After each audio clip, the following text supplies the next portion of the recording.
नमस्कार। लोकसभा चुनाव का बिगुल बज चुका है और इंडिया टीवी सीएनएक्स का सबसे ताजा सर्वे सामने आ चुका है। 543 सीटों पर जो चुनावी सर्वे है उस हिसाब से 2024 में क्या मोदी या फिर महागठबंधन की वापसी होगी।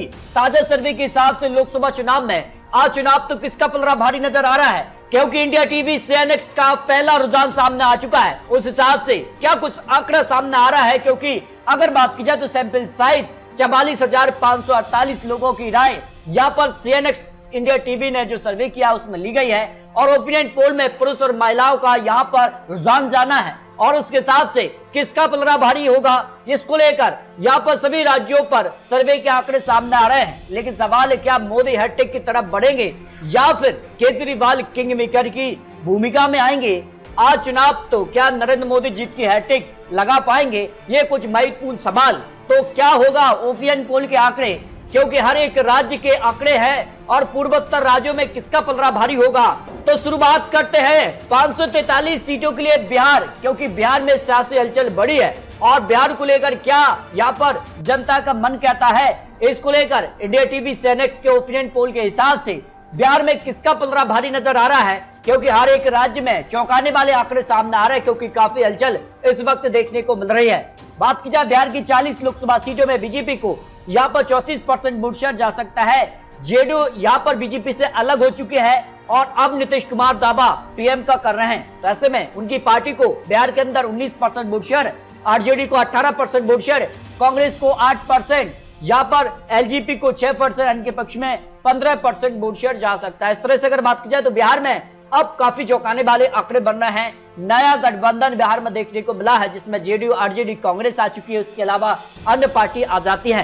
फिलहाल सीटों की बात की जाए तो बिहार में 40 लोकसभा सीटों में से बीजेपी अपने दम पर 20 लोकसभा सीटें हासिल कर सकती है, जबकि जेडीयू 7 सीट, आरजेडी भी 7 सीट, कांग्रेस 2 सीट है, एलजेपी 2 सीट, आरएलपी को 1 सीट और हम पार्टी को 1 सीट जा सकती है। इस तरह से अगर बात की जाए तो बिहार के अंदर जो महागठबंधन बना है, जिसका नाम इंडिया दिया गया है, और ऐसे में बात की जाए तो फिलहाल भारतीय जनता पार्टी ही बिहार के अंदर सबसे बड़ी पार्टी बन सकती है, जो इंडिया टीवी सीएनएक्स का ओपिनियन पोल लोकसभा चुनाव को लेकर सामने आ रहा है। इसके अलावा अगर बात की जाए तो पंजाब की 13 लोकसभा सीटों पर जो वोट शेयर, उसमें बीजेपी को 18% वोट शेयर, आम आदमी पार्टी को 31% वोट शेयर, कांग्रेस को 21% और शिरोमणि अकाली दल को 18%, 12% वोट शेयर अन्य के पक्ष में जा सकता है। ऐसे में बात की जाए तो किसके साथ किसका गठबंधन होता है, फिलहाल अगर बात की जाए तो महागठबंधन जो बना है, जिसमें आम आदमी पार्टी भी अब कहीं न कहीं जो इंडिया गठबंधन है उसके साथ नजर आ रही है। तो ऐसे में माना जा रहा है कि इंडिया गठबंधन को करीब 13 सीटें मिल सकती हैं, जबकि यहाँ पर भारतीय जनता पार्टी अगर शिरोमणि अकाली दल के साथ गठबंधन करती है तो फिर कुछ सीटें जा सकती है, जो इंडिया टीवी सीएनएक्स का सर्वे सामने आ रहा है। लेकिन बात की जाए 543 सीटों में से झारखंड की 14 लोकसभा सीटों में भारतीय जनता पार्टी को यहाँ पर 12 सीटें जा सकती है, जेएमएम को 1 सीट, यहाँ पर आरसू पार्टी को भी 1 सीट जा सकती है, कांग्रेस यहाँ 0 सीट रह सकती है। यानी झारखंड में भारतीय जनता पार्टी को जबरदस्त फायदा मिलता नजर आ रहा है। वही हरियाणा की 10 लोकसभा सीटों में से बीजेपी यहाँ पर 8 लोकसभा सीटों पर जो है बढ़त बना सकती है, कांग्रेस को 2 सीटों पर कड़ी टक्कर यहाँ मिल सकती है। इस तरह से अगर बात की जाए दोनों ही राज्यों में भारतीय जनता पार्टी यहाँ बढ़त देखने को मिल रही है, जो इंडिया टीवी सीएनएक्स का सर्वे सामने आ रहा है। छत्तीसगढ़ की 11 लोकसभा सीटों में से बीजेपी यहाँ 7 सीटों पर जीत हासिल कर सकती है, 4 सीटों पर कड़ी टक्कर कांग्रेस बीजेपी में देखने को मिल सकती है। वहीं मध्य प्रदेश में इसी साल विधानसभा चुनाव भी होने हैं और ऐसे में जो सर्वे के आंकड़े उस हिसाब से भारतीय जनता पार्टी करीब 24 सीट तक पहुंच रही है, जबकि कांग्रेस यहाँ 5 लोकसभा सीटें हासिल कर सकती है। इससे पहले मध्य प्रदेश की 29 लोकसभा सीटों में से 28 लोकसभा सीटों पर भारतीय जनता पार्टी ने यहाँ पर कमल खिलाया था, जबकि अगर बात की जाए गुजरात की 26 सीटों में भारतीय जनता पार्टी एक बार फिर से सभी 26 सीटों पर जीत हासिल कर सकती है, जो इंडिया टीवी सीएनएक्स के सर्वे के आंकड़े सामने आ रहे हैं। जबकि कर्नाटक की बात की जाए तो कर्नाटक की 28 लोकसभा सीटों में से बीजेपी करीब 20 लोकसभा सीटें हासिल कर सकते हैं, कांग्रेस यहाँ 7 सीटें, 1 सीट जेडीएस के पक्ष में जा सकती है। जबकि अगर बात की जाए महाराष्ट्र में काफी हलचल देखने को मिल रही है और ऐसे में महाराष्ट्र में भारतीय जनता पार्टी को 20 लोकसभा सीटें मिल सकती है, जबकि कांग्रेस को यहाँ पर 9 लोकसभा सीटें, शिवसेना शिंदे गुट को 2 सीटें और शिवसेना यहाँ पर उद्धव गुट को 11 सीटें जा सकते हैं। एनसीपी अजीत गुट को 2 सीटें और एनसीपी शरद गुट को 4 लोकसभा सीटें जा सकती है। इस तरह से अगर बात की जाए, अगर महागठबंधन के तौर पर आंकड़े देखे जाए तो 24 सीटों का आंकड़ा महाराष्ट्र में देखने को मिल रही है, यानी महाराष्ट्र में बिल्कुल कांटे की टक्कर देखने को मिल सकती है। जबकि पश्चिम बंगाल में भी बड़े बड़े उलटफेर देखने को मिले हैं और पंचायत चुनाव में भी ममता बनर्जी ने एक बड़ी जीत हासिल की थी। उसके बाद पश्चिम बंगाल को लेकर यहाँ राज्यसभा चुनाव की भी सीटों की बात की जाए तो यहाँ 6 सीटों में से 5 सीटों पर टीएमसी ने जीत हासिल की थी, 1 सीट पर भारतीय जनता पार्टी ने यहाँ कमल खिलाया था। और पश्चिम बंगाल की लोकसभा सीटों की बात की जाए तो यहाँ पर 42 लोकसभा सीटों में से अब बीजेपी का आंकड़ा घटता नजर आ रहा है। 2019 के मुकाबले यहाँ कुछ सीटों को नुकसान दिखाई दे रहा है, तो 12 सीटें यहाँ पर भारतीय जनता पार्टी के पक्ष में जा सकती है। तृणमूल कांग्रेस 29 लोकसभा सीट, लेफ्ट को 0 सीट, 1 सीट कांग्रेस के पक्ष में जा सकती है। जो इंडिया टीवी सीएनएक्स के सर्वे के हिसाब से पश्चिम बंगाल में ममता बनर्जी की सीटों में इजाफा देखने को मिल सकता है। वही उड़ीसा की 21 लोकसभा सीटों में से बीजेपी को यहाँ पर 8 लोकसभा सीटें मिल सकती हैं, कांग्रेस को 0 सीट, जबकि यहाँ पर बीजेडी पार्टी को यहाँ पर 13 लोकसभा सीट पर जीत की संभावना दिखाई दे रही है। उत्तराखंड की 5 लोकसभा सीटें भी निर्णायक मानी जाती हैं। 2019 में भी 5 सीटों पर भारतीय जनता पार्टी ने कमल खिलाया था और इस बार भी भारतीय जनता पार्टी को 5 सीटों पर जीत की संभावना दिखाई दे रही है। जबकि उत्तर प्रदेश यहाँ पर सबसे बड़ा राज्य है और सबसे ज्यादा 80 लोकसभा सीटें आती हैं और माना जाता है कि केंद्र को रास्ता यहाँ से जाता है। फिलहाल अगर बात की जाए तो 80 लोकसभा सीटों में से भारतीय जनता पार्टी को करीब 70 लोकसभा सीटें मिल सकती है।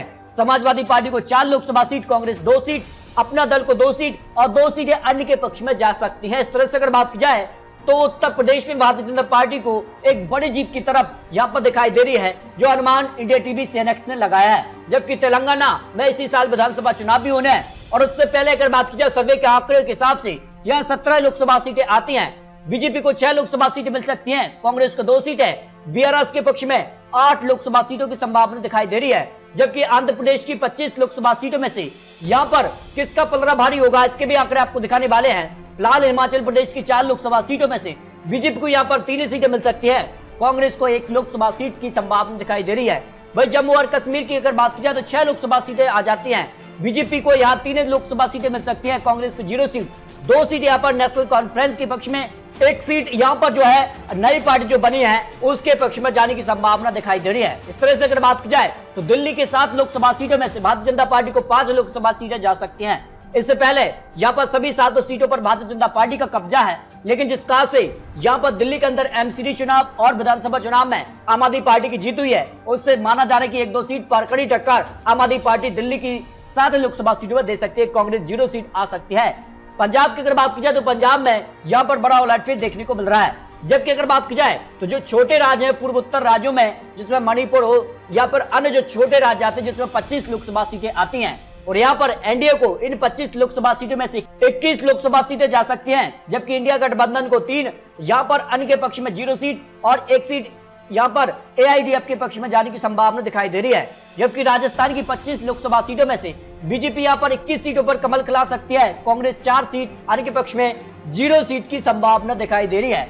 इस तरह से अगर बात की जाए लोकसभा को लेकर सबसे ताजा और सबसे बड़ा सर्वे सीएनएक्स ने जारी किया है और उस हिसाब से इंडिया टीवी सीएनएक्स सर्वे के हिसाब से आज अगर लोकसभा चुनाव होता है 543 सीटों का जो सर्वे है, एनडीए गठबंधन को 318 सीटें जा रही हैं, जबकि जो नया गठबंधन इंडिया गठबंधन बना है वो 175 सीटें और अन्य के पक्ष में 50 सीटें जाने की संभावना दिखाई दे रही है। इस तरह से अगर बात की जाए अगर आज लोकसभा चुनाव होता है तो फिर से यहाँ पर प्रधानमंत्री मोदी जी हैट्रिक की तरफ बढ़ सकते हैं, जबकि इंडिया गठबंधन यहाँ 175 सीट यानी बहुमत से अभी भी करीब यहाँ पर 100 सीटें पीछे नजर आ रहा है।